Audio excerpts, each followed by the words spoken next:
Day before yesterday, an artillery shell hit our house, she says. Half of the house is gone. This is what was left. If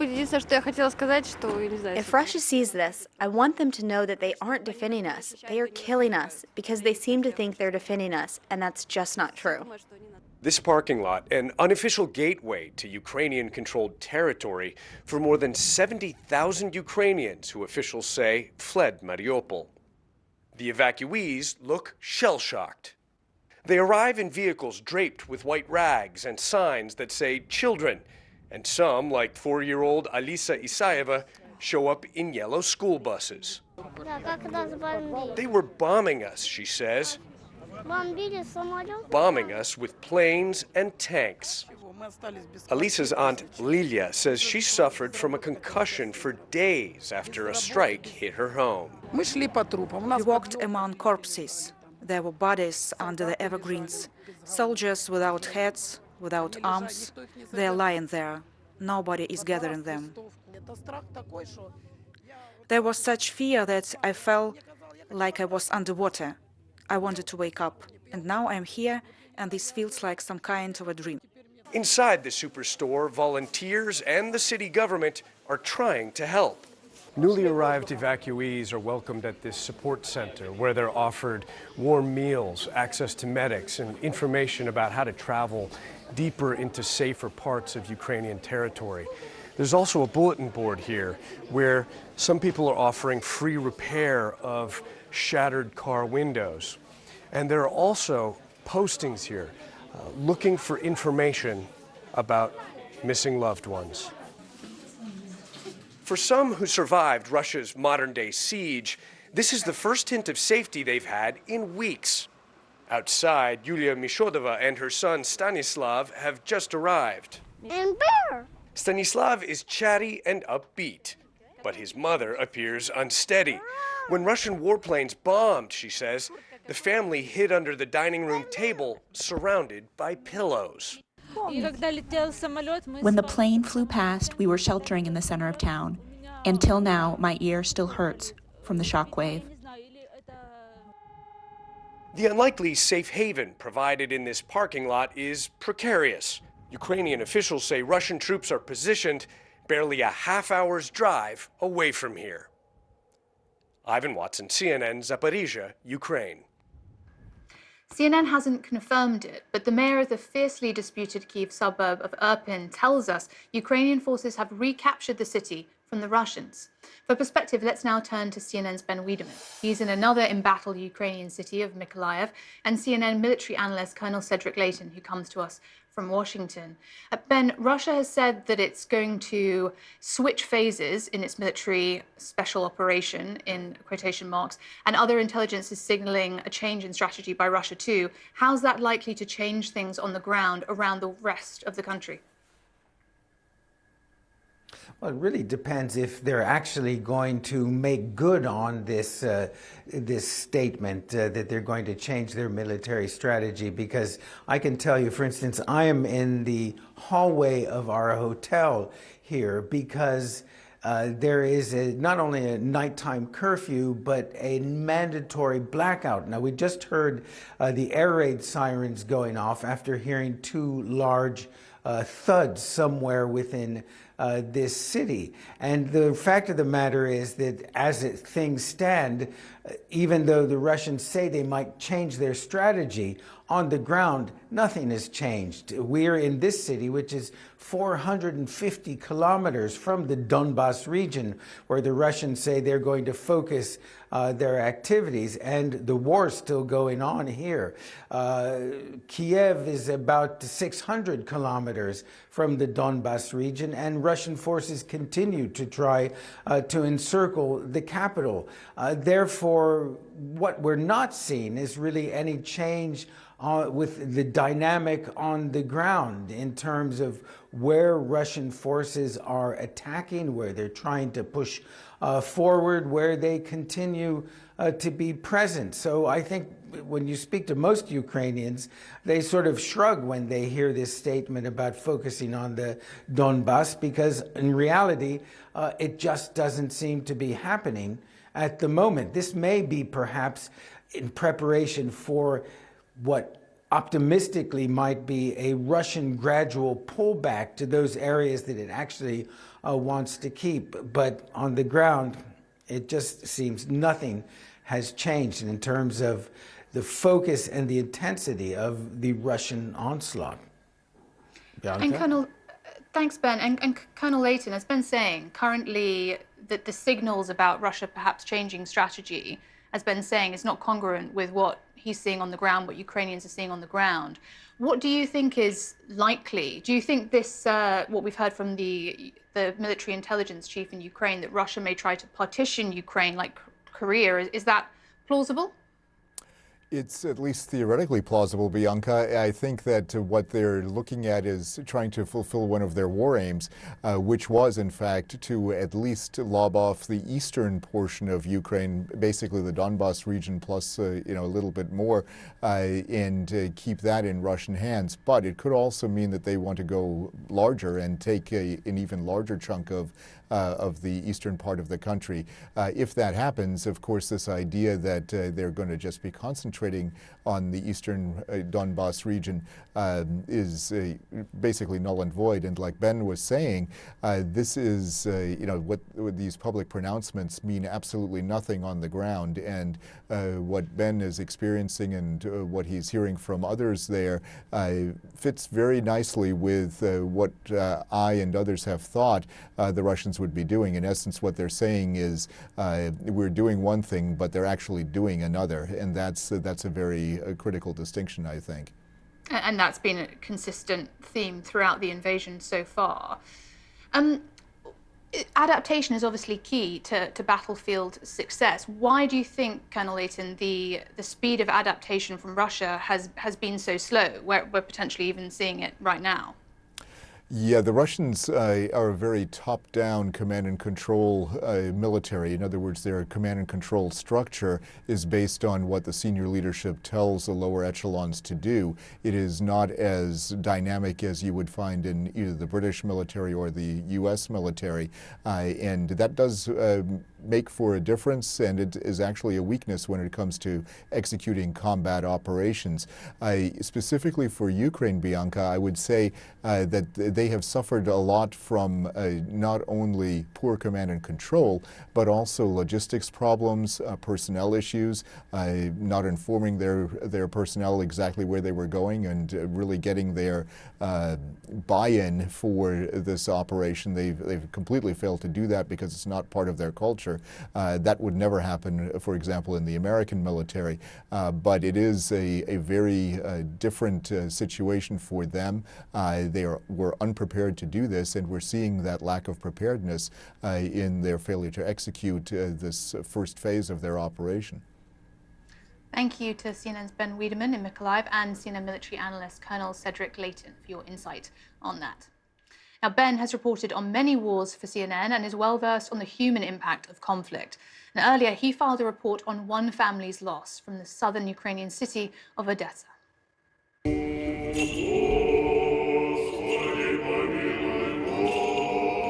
Lord, have mercy, goes the hymn's refrain. Another family drinks of war's bitter dredges. 47-year-old Yuri Solemka died on the 18th of March from wounds sustained in the frontline city of Mykolaiv. His mother, Lyudmila, struggles through the ceremony. Every day there's another funeral during this time of death, destruction, and displacement.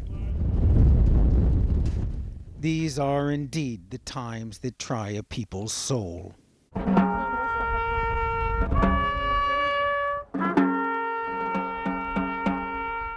Yuri was a volunteer, not a regular soldier. He was given full military honors. Beyond the customs of respect for a man who died in battle for a nation at war, lies the trauma of the woman who brought him into this world.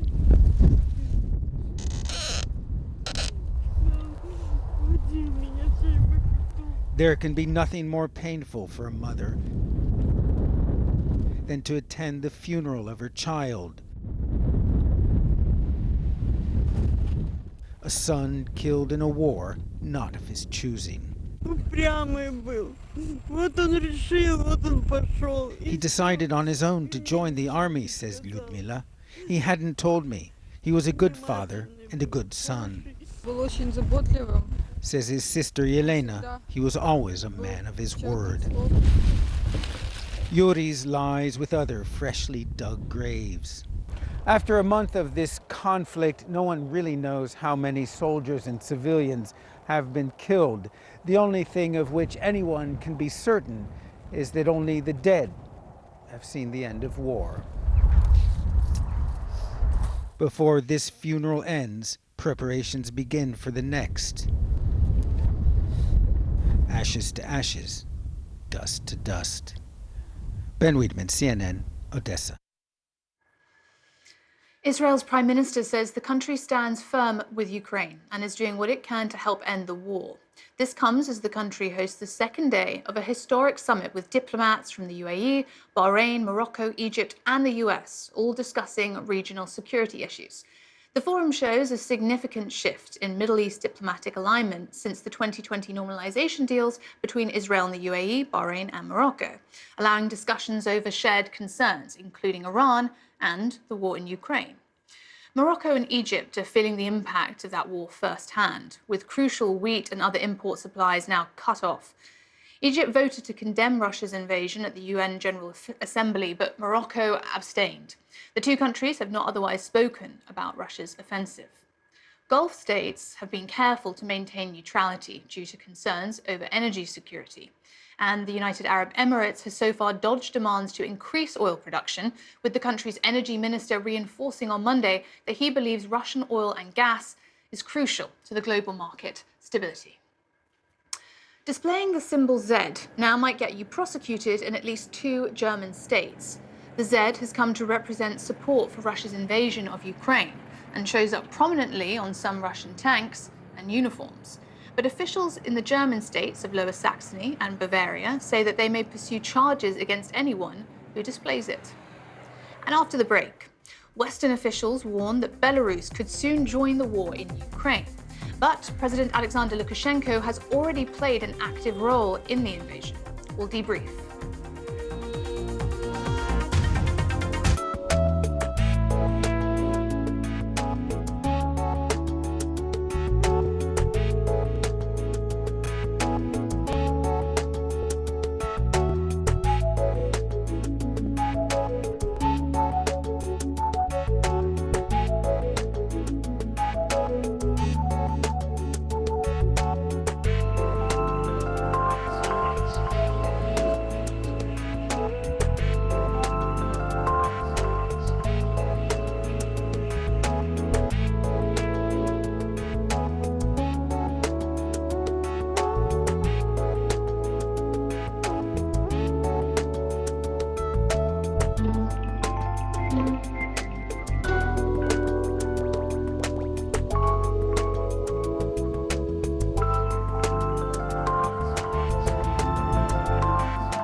Belarusian President Alexander Lukashenko has ruled his country with a firm hand for nearly 3 decades. He's the oldest and steadiest ally of Russian President Vladimir Putin. In 2020, he claimed victory in Belarus's most recent election, which was widely considered fraudulent by the international community. Over the decades, he's held on to power thanks to the military and financial help of Russia. Now, the US and NATO officials believe that the time may have come for Lukashenko to pay his debt to his ally by joining the war in Ukraine. Belarus has already supported Mr. Putin. Russian troops conducted military exercises in his territory for weeks before the invasion. And the border between Belarus and Ukraine, which stretches for about 674 miles, has been a useful base for Russian troops to enter Ukraine from the north. To debrief this, I'm joined from Vilnius by Franak Viachorka. He is a Belarusian opposition leader and senior advisor to Svetlana Tisanuskaya, the main opposition candidate in the last general election. Welcome to the program, sir. Thank you for joining us. Good evening. So Western officials have been warning that Belarus may soon join the war with Russia. What military support would Belarus be likely to provide? And do you think that that action would be imminent?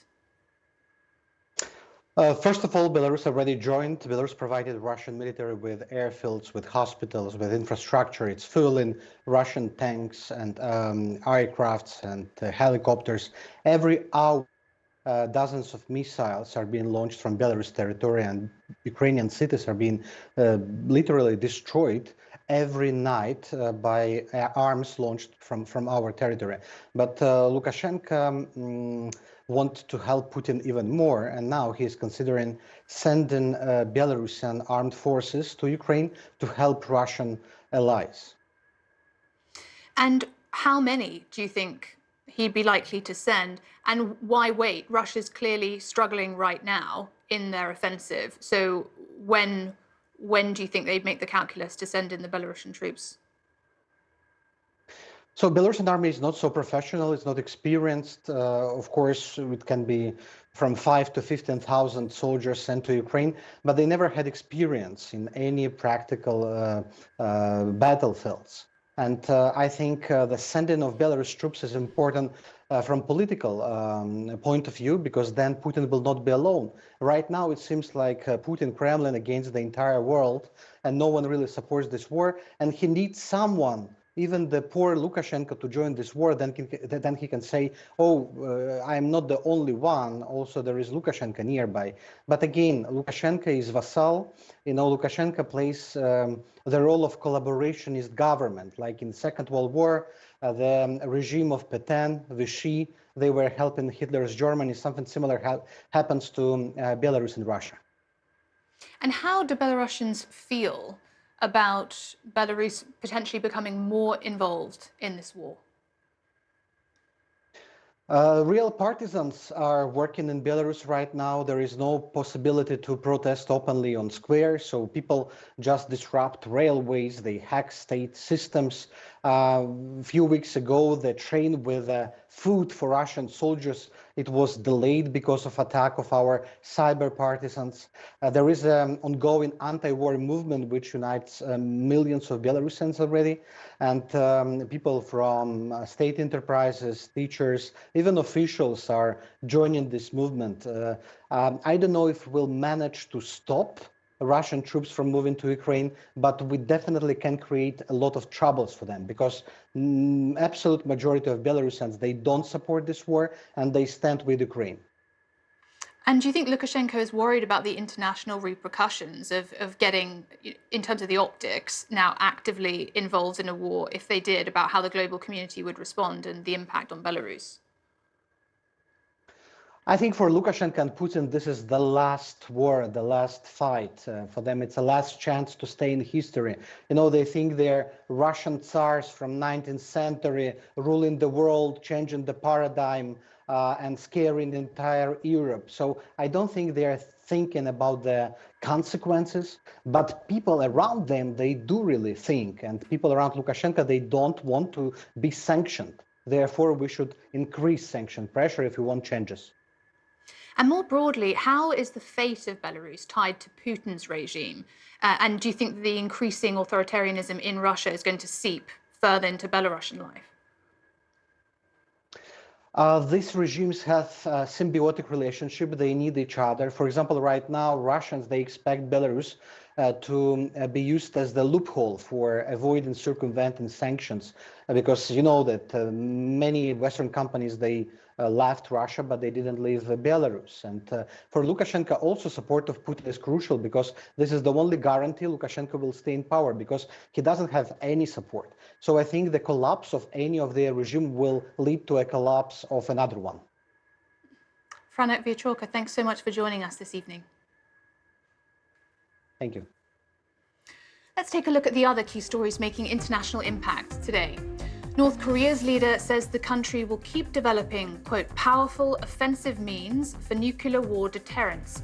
It comes days after the country tested a new intercontinental ballistic missile, its first long-range missile test in more than 4 years. Kim Jong-un told state media he wants North Korea to gain what he calls overwhelming military power. Pakistan's parliament has taken up a no-confidence motion designed to remove Prime Minister Imran Khan from power. They'll begin debating the motion on Thursday. Opposition lawmakers are accusing Prime Minister Khan of corruption and economic mismanagement, but he's vowed to fight and to stay in office. The Taliban are banning some international media outlets from broadcasting in Afghanistan, a step the UN calls a repressive and chilling development. The BBC and the Voice of America say they've been ordered off air. It comes a few days after the Taliban barred secondary school girls from returning to class. You're watching The Global Brief. We'll be right back after this.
This year's Oscars ceremony was one to remember on multiple fronts. Just a few moments before becoming the 5th black man to win an Academy Award for Best Actor, Will Smith slapped presenter Chris Rock for making a joke about his wife, Jada Pinkett Smith. The Academy has launched an official review of the episode and says it will explore further actions and consequences for the actor. Throughout the night, Hollywood paid tribute to the war in Ukraine, including legendary director Francis Ford Coppola, who shouted "Viva Ukraine" during the celebration of The Godfather's 50th anniversary. Then Troy Kotsur became the second deaf actor to ever win an Oscar for his performance in Coda. He received a standing ovation from the audience, which applauded in American Sign Language. Coda was also awarded Best Movie. Now, before I go this evening, I have a special announcement. Tuesday, March 29th, is the launch of CNN Plus, a new streaming service for viewers in the United States. And we're very excited that our show, The Global Brief, is going to be available live and on demand for about a week afterwards on CNN Plus, as well as live in our regular time slot on CNN International for viewers all around the world. We wouldn't leave you, of course. So I want to say a big thank you to my team in London and Atlanta who've helped get us ready for this next chapter of our show. We're all very excited, and we'll see you again tomorrow.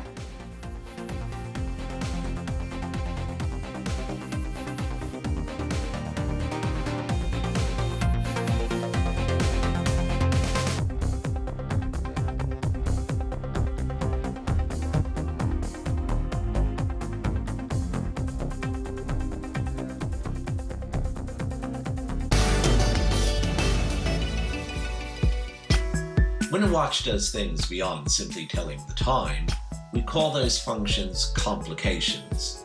And when we talk about watches with complications, we have to talk about Patek Philippe, the most prestigious of prestigious Swiss watch brands. And a classic example of what Patek Philippe can do is the perpetual calendar chronograph.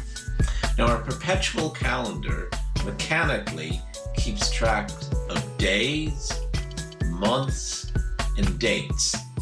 It also lets you know if it's day or night. It keeps track of moon phases, and it lets you know when it's a leap year. Now, that's a lot for a mechanical watch to do. When we talk about the Patek Philippe perpetual calendar, we're talking about one of the great watches. This is a major feat of watchmaking.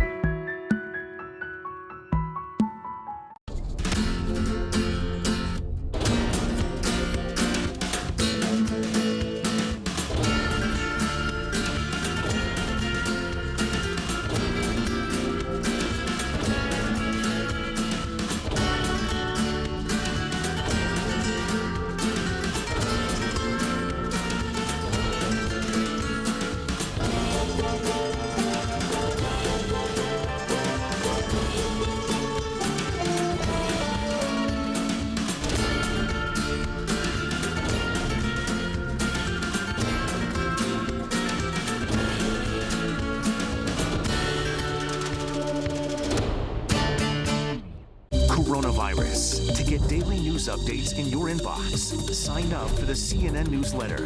Coronavirus. Fact versus fiction.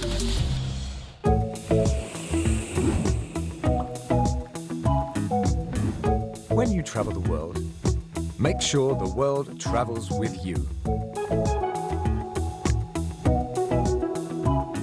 Check in, log on, and get connected with all of the latest developments at your fingertips.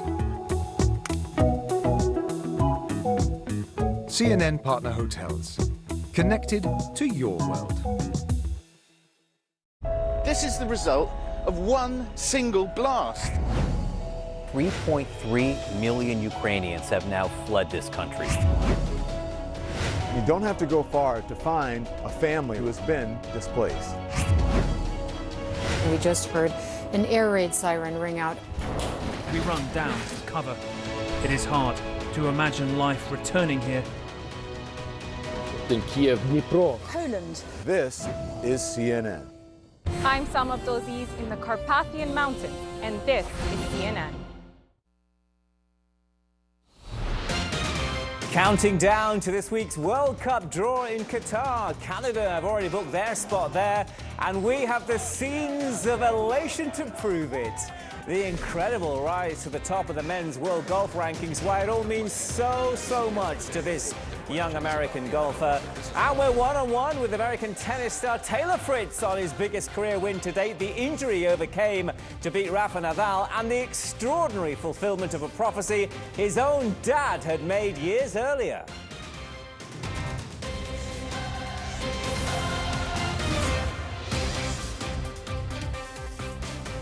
Hi there, thank you so much for joining us this Monday. I'm Patrick Snell. As we continue the countdown, this towards Friday's Men's World FIFA Cup draw in Qatar. We do start, though, with news from the head coach of Ukraine's national football team, who's now casting doubt over whether his country can indeed fulfill their playoff fixture against Scotland in June. For context, this game initially scheduled to take place some 4 days ago in Glasgow, but was postponed by the global governing body, that's FIFA, following Russia's invasion of Ukraine. Now, the winner's scheduled to meet Wales in a one-off tie to determine who qualifies for the tournament later on this year in Qatar. In an interview, Alexander Petrikov saying, quote, "As long as people in my country continue to die, I cannot think about playing the game in Scotland. We still have April and May to come, and we will see what happens then. But we are supposed to be playing Scotland in June, as well as Nations League games. But we can't think about them at the moment, given the current situation. I am a native of Kyiv. I haven't left, and I'm not going anywhere. I don't want to leave. I'm not afraid. I'm a man of resilience." The words of Alexander Petrikov there, and we will, of course, stay right across the story. Now, one country will hear its name for the first time since 1986 in that World Cup draw. That would be Canada, in front of a raucous crowd in Toronto Sunday. The hosts wasting no time at all in opening the scoring against the Jamaicans Sunday. Kyle Larin making it 1-0 from close range after a wonderful through ball. The Canadians doubling their advantage just before half-time. Taysan Buchanan Buchanan taking advantage of some rather, I have to say, lackluster defending and slotting it home. Jamaica in all sorts of trouble inside their own area.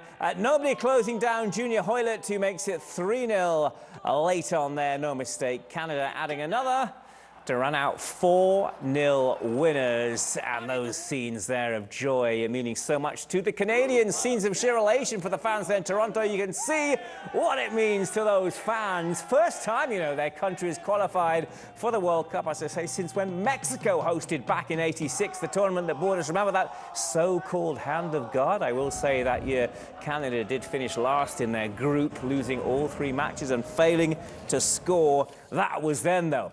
Canada's Prime Minister Justin Trudeau also taking note, tweeting, "That's what I'm talking about. Congratulations to the Canada men's national soccer team, taking us to the World Cup for the first time in 36 years. Canada's North American neighbours, meantime, the United States of America, infamously missing out on the World Cup in 2018, but they are primed to return after a 5-1 drubbing of Panama in Orlando. Paul Arriola and Jesus Ferreira both finding the back of the net in this one. But the man of the night was the Chelsea midfielder, Christian Pulisic. His 2 penalties in the first half put him on a hat-trick, which he would duly complete in the 65th minute.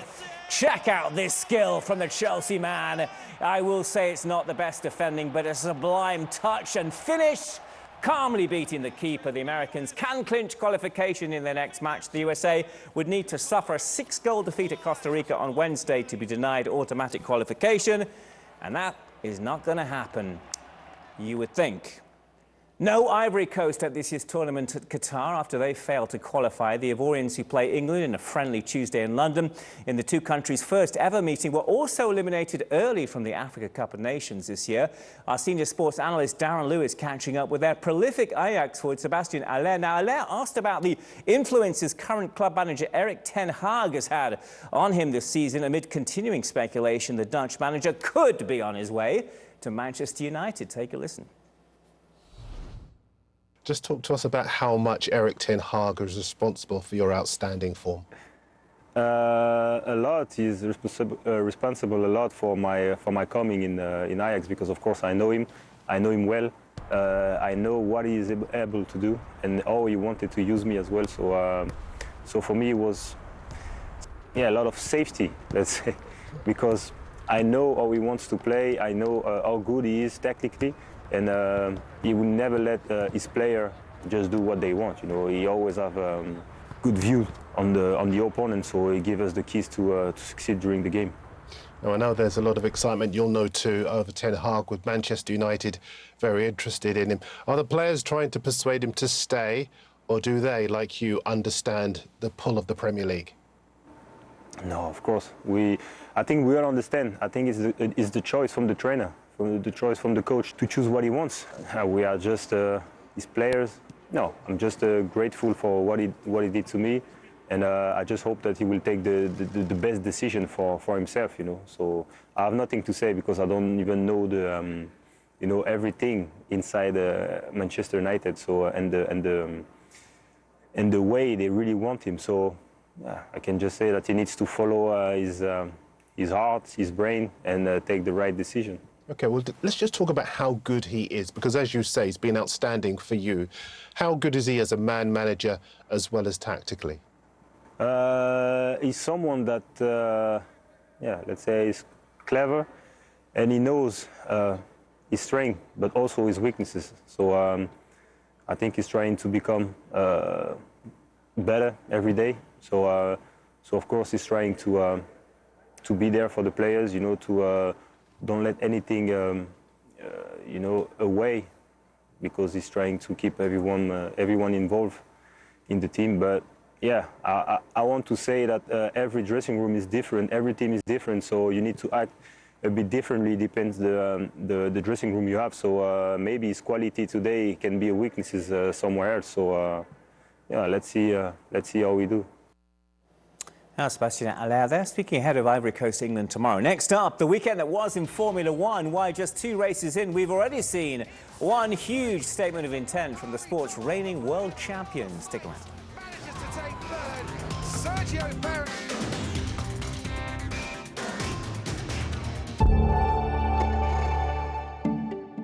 It's totally covered in solar, also the side panels, and we have this patented proprietary solar technology which we developed over the last couple of years. And this vehicle here is recharging on average per day 10 miles. In a week it's 70 miles through the sun. Additionally, of course, I have a battery on board. I can recharge it just as a regular electric vehicle, but we have this convenient feature. It's taking away this fear of recharging, this fear of range anxiety, and making it more convenient, energy efficient, and you're saving costs. Energy is coming from the sun for free. And the second pillar is selling and licensing this technology to B2B customers. Trucks, train, buses, camper van. There's huge potential in this market to make the whole logistic industry more greener.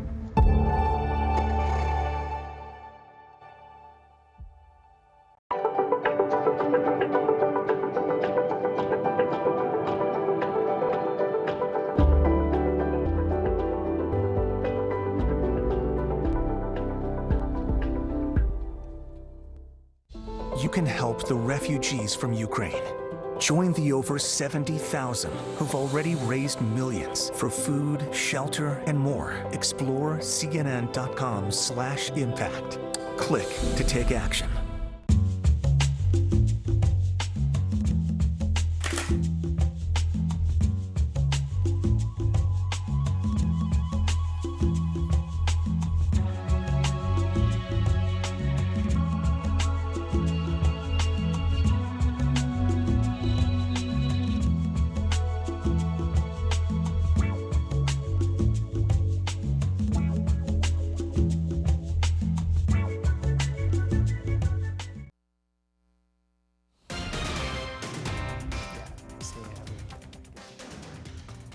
Welcome back to you. Well, in Formula One last year, producing arguably the greatest finish in history when Red Bull youngster Max Verstappen pipping legend Lewis Hamilton to the championship on the very last lap of the season. Verstappen had a disappointing opening race of the campaign last week in Bahrain, failing to finish with car problems, but the Flying Dutchman was back in full force Sunday. This was at the Saudi Arabian Grand Prix.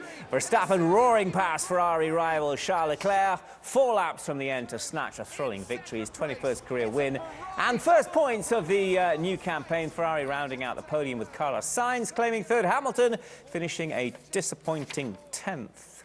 Now, the regular season in the NBA starting to wind down now, but compelling storylines aplenty as we edge ever closer to the playoffs. What Nets star Kyrie Irving is saying on his return to the court in Brooklyn, with the latest on that and plenty more. CNN Sports' Andy Scholes now.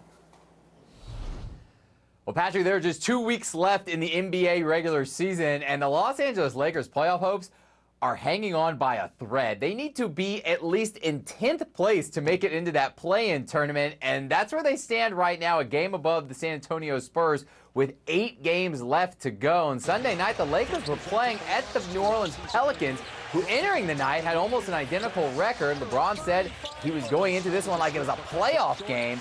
Started off great for the Lakers. LeBron getting LA out to a 23-point lead in the second quarter. LeBron hit 7 threes, finished with 39 points. He became the youngest player to score 37,000 points during this game. But the Lakers went ice cold in the fourth quarter, down 5 in the closing seconds. LeBron thought he had got a huge block on C.J. McCollum, but it was called goaltending. LeBron couldn't believe it. The Pelicans outscored the Lakers by 28 in the second half and would win 116-108. LeBron rolled his ankle in the second quarter, said he lost all explosiveness after that, and he said he was pretty sore after the game. LeBron also said this was just another really tough loss for the Lakers. Excuse my language, but that's what it feels like. You know, I came in with the mindset, I understand it was a playoff type, it was gonna be playoff type atmosphere, playoff implications and things of that nature. So, I knew that from the jump. It feels like a wasted opportunity, obviously, for myself and for our team.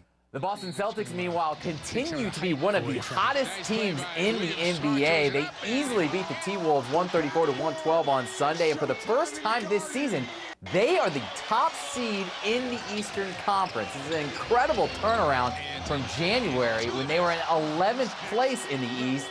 Jason Tatum and company have been the best team in the NBA since, going 22-3 since January 29th.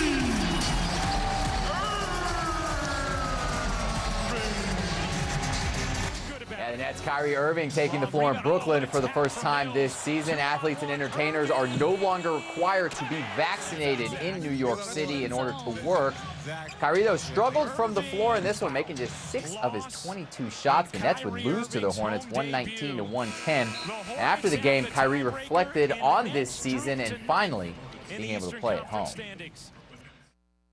The point of this season for me was never to just take a stand. It was really to make sure that I'm standing on what I believe in freedom. And there's nobody that's enslaving me. There's nobody telling me that what I'm going to do with my life, and that's just the way I am. And if I get tarnished, you know, in terms of my image, and people try to slander my name continuously because, you know, those aren't things that I forget. And with that loss to the Hornets, they actually jumped the Nets for 8th in the Eastern Conference. So, Patrick, you know, we'll wait and see if the Nets can go on a run here in the final 2 weeks with Kyrie now finally able to play both home and road games. Andy, we thank you, and we shall see, as you say, ahead on World Sport Hour 1. I want to chat with the British golfing star, Georgia Hall, and we'll tell you all about a history-making weekend for this teenager from Thailand. That incredible story just ahead.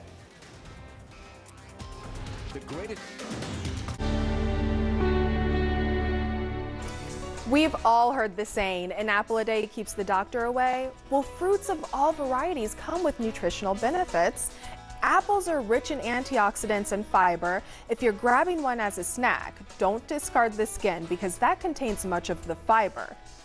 As for oranges, they offer more than just vitamin C. They're a good source of potassium and also fiber. And a glass of orange juice can quench your thirst. Just make sure yours has no added sugars. Bananas are a source of potassium and fiber too, and also vitamin B6. Grapes of all colors are chock full of antioxidants and other nutrients. And love your strawberry smoothies? Strawberries are a good source of vitamin C, potassium, and another essential nutrient called manganese. It's a little known mineral that your body needs to stay healthy. Connect the World with Becky Anderson. It all starts here. Changing, fighting, creating, connecting. Real news that shapes our world. Getting perspective on this region from this region. Places that many of us know, but few of us get to see. It all starts here. And that's why we're here, bringing you the world from our Middle Eastern hub. Connect the World with Becky Anderson, Monday through Friday on CNN.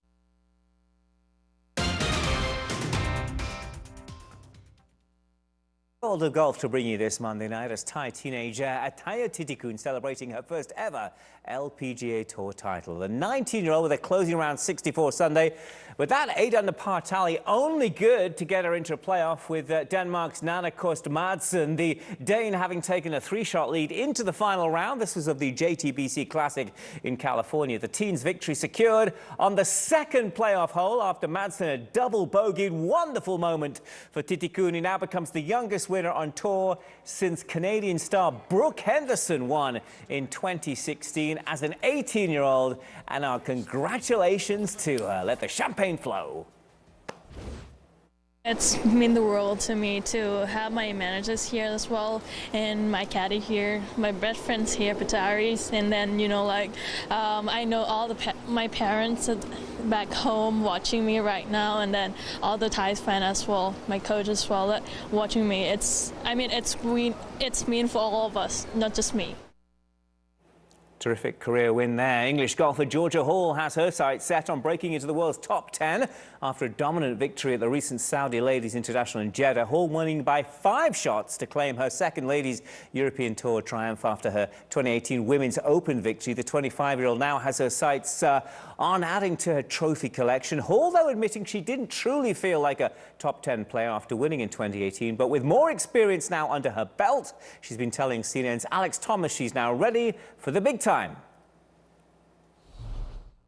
It was a fantastic week, obviously.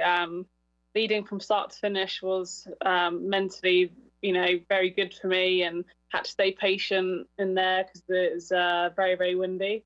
But obviously really glad to get a win early on in the season. What else are you looking to achieve over 2022?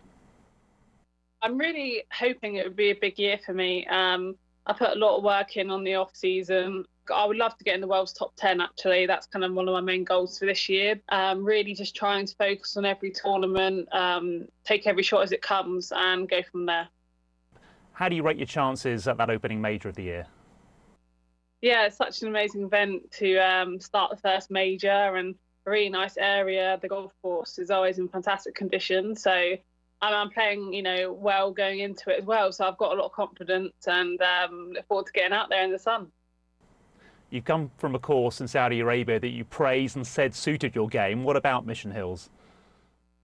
Yeah, I think it does. You have to have the short game because the rough's quite thick around the greens. Definitely got to keep the ball in the fairway as well. So it can be tough at times, but if you strike the ball well, I don't think you can go far wrong there. So just look, I've played there 5 or 6 times now for 5 or 6 years. So really looking forward to getting back to Palm Springs.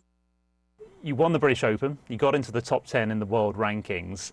Did you feel comfortable at that high level? And when you say you want to get back into the top 10 in the world rankings, is that because that's where you feel you should be? Yeah, 100%. I feel that I'm a good enough player to definitely get in the top 10. When I did get in the top 10 in 2018, I was a rookie on the LPGA, so my average was a lot higher than normal than it kind of should have been, because I didn't play that many events because it's my first year. So that's the reason why I kind of was in top 10. So I don't really think I was truly a top 10 player at the time, even though I won the major, if you know what I mean. I feel like I'm still at the start of my career. As you said, a lot of players would only come out of college at my age. So I've, had 2-3 Solheims major, 1 LPGA. So I've done a lot in the 4 or 5 years of being pro. Ash Barty is retired from tennis as women's world #1 at the same age as you, at 25, having achieved what she set out to achieve. How did you react to that news? I completely understand her reasons of why she wanted to stop. She's world #1. She's done everything that, there is to do. And she wants to chase other dreams, like she said. I don't know when I would retire. I think 10 plus years for sure. I want to do this for quite a long time, and I love what I do. I love being competitive. But when you get to the golf course, it is all worth it, and the travel's worth it. I think it just depends how much you want it. Interestingly, of course, tennis has equal prize money in the majors. Women's and men's golf is not the same. Is that something women's golf should aspire to in the years ahead? 100%, yeah. I think, don't get me wrong, it's getting better and better with the AIG Women's Open and the US Open increasing their purses massively within the last 2 years. But I think there's definitely something to aspire to get some of our prize funds level with the men's or as close as possible.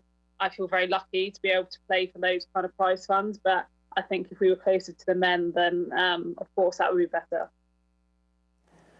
Thanks to Georgia there, chatting with Alex. Weekend to savour too on the men's side of things for the American Ryder Cup star Scottie Scheffler, the 25-year-old. Wonderful story this as well, powering his way to victory. This was in the WGC match play event in Texas, 4-3 over fellow American Kevin Kisner. Not always perfect at times, but when you have putting techniques like that, you have great powers of recovery. Look what he did here.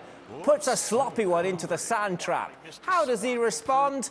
He only goes and casually flicks it out onto the green and into the hole. Scheffler becoming the new world #1, ending Jon Rahm's 36-week stay atop the rankings. Incredible stories to say when you consider that 43 days ago, he didn't even have a PGA Tour victory to his name, but now he has 3, hence that emotion there. 3 wins in his last 5 starts. Keep an eye on him, I'm telling you, at next week's Masters. A highly emotional Scheffler, who in earlier 2019 was ranked as low as 16th, 140th in the world.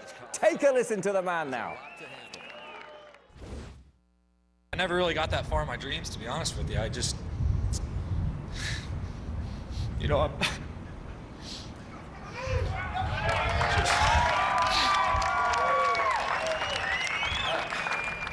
never made it that far. I just love playing golf, and I love competing, and you know, I'm just happy to be out here, to be honest with you.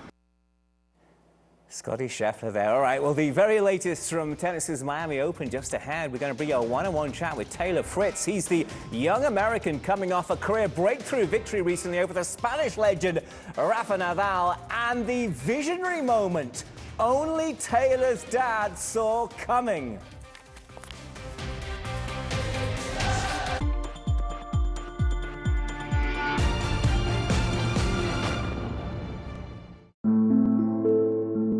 As technology increases, so do the way child sex offenders communicate. My name is Guillermo Galarza. I am the Director of Global Partnerships and Trainees at the International Center for Missing and Exploited Children. Right now, sex offenders can't travel because of the travel restrictions. So they're now using third-party merchants and cryptocurrencies to have other children in other parts of the world get abused, and in turn they pay them with these digital currencies. In 2019, there were close to 17 million reports of online child sexual exploitation. In 2020, that number went up to 21 million. There's been a significant increase in reporting of online child sexual exploitation. And why? Because children are more than ever, they're spending time at home. They're spending time on their mobile devices. They're going to school virtually. At ICMEC, we want to make sure that law enforcement and all the multidisciplinary stakeholders are equipped with the technology, the tools, and the know-how so they can protect children online. I want this show, One World, to be a place where people watching from all corners of the globe can understand why what happens in Africa has a huge impact on all of our lives in ways we might never even know. Because of my background, I am well aware of the vibrancy of this continent, and I want to show that to the world. People of my continent do deserve to be heard. We are rich in ways beyond the soil beneath our feet.